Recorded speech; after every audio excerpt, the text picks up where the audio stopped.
আজ থেকে ৩৬ বছর আগে বাংলাদেশ জামায়াত ইসলামী বাংলাদেশের গণতন্ত্রের জন্য একটা নির্দলীয় নিরপেক্ষ তত্ত্বাবধায়ক সরকারের ফর্মুলা দিয়েছিল।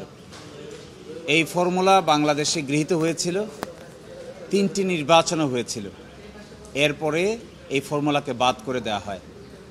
সেই ৩৬ বছর পরে এসে আজও সবাই মনে করছেন এইটাই বাংলাদেশের গণতন্ত্রের জন্য সবচাইতে গ্রহণযোগ্য ফর্মুলা। অর্থাৎ নির্দলীয় নিরপেক্ষ তত্ত্বাবধায়ক সরকারের অধীনেই বাংলাদেশে একটি ফ্রি, ফেয়ার, ইম্পার্শিয়াল এবং ক্রেডিবল নির্বাচন অনুষ্ঠান হওয়া সম্ভব। আমরা দেখেছি যে প্রক্রিয়ায় এই তত্ত্বাবধায়ক সরকারকে বাদ দেওয়া হয়েছিল, এটি ছিল একটি কমপ্লিটলি পূর্ব পরিকল্পিত ডিজাইনের আলোকে, এবং তখনকার দিনের সংসদের যে কমিটি ছিল, এই কমিটিও তত্ত্বাবধায়ক সরকার বাদ করতে চান নাই।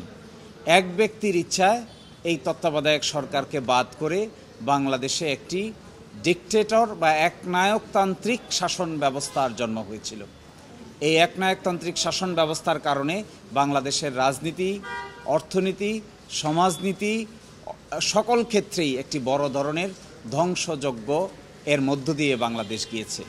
আবার আমরা এখন আলোচনা করে এটির প্রয়োজনীয়তা ফিল করছি যে যদি নির্বাচন ব্যবস্থাকে সঠিক নিয়মের উপর দাঁড় করাতে হয়, তাহলে আমাদেরকে তত্ত্বাবধায়ক সরকারের যে ফর্মুলা আছে, এই ফর্মুলার মধ্যেই যদি আমরা যেতে পারি, এটিই হবে আমাদের জন্য জাতিগতভাবে সবচাইতে গ্রহণযোগ্য মাধ্যম।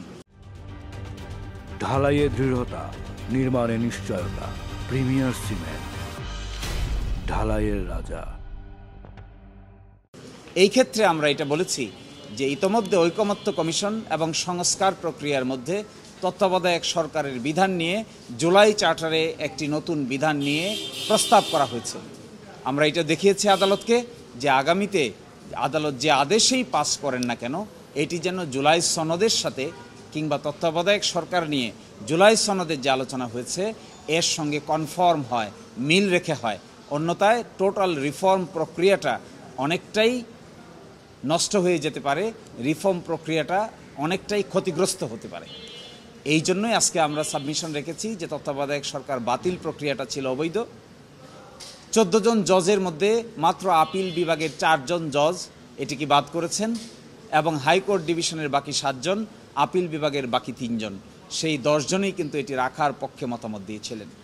আর আমি এটাও বলেছি তৎকালীন দিনে মাইনরিটি জাজ যারা ছিলেন 3 জন যে মতামত দিয়েছেন, আজকে 11-12 বছর 14 বছর পরে এসে মনে হচ্ছে এটিই হলো সঠিক মতামত, মেজরিটি সঠিক মতামত না। এটিকে আইনের ভাষায় বলে প্রফেটিক ডিসেন্ট, অর্থাৎ যে মত পার্থক্য পরবর্তীতে সত্য প্রমাণিত হয়, এটাকেই বলে প্রফেটিক ডিসেন্ট। আমরা এটাও বলেছি আদালতকে যে মাইনরিটির মতামতকে, অর্থাৎ অল্প সংখ্যক বিচারকরা যে মতামত প্রকাশ করেছিলেন, এটাই আজকের দিনে সবচাইতে বেশি সত্য মনে হচ্ছে। এই জন্য এটাকে আমরা প্রফেটিক ডিসেন্ট বলতে চাই।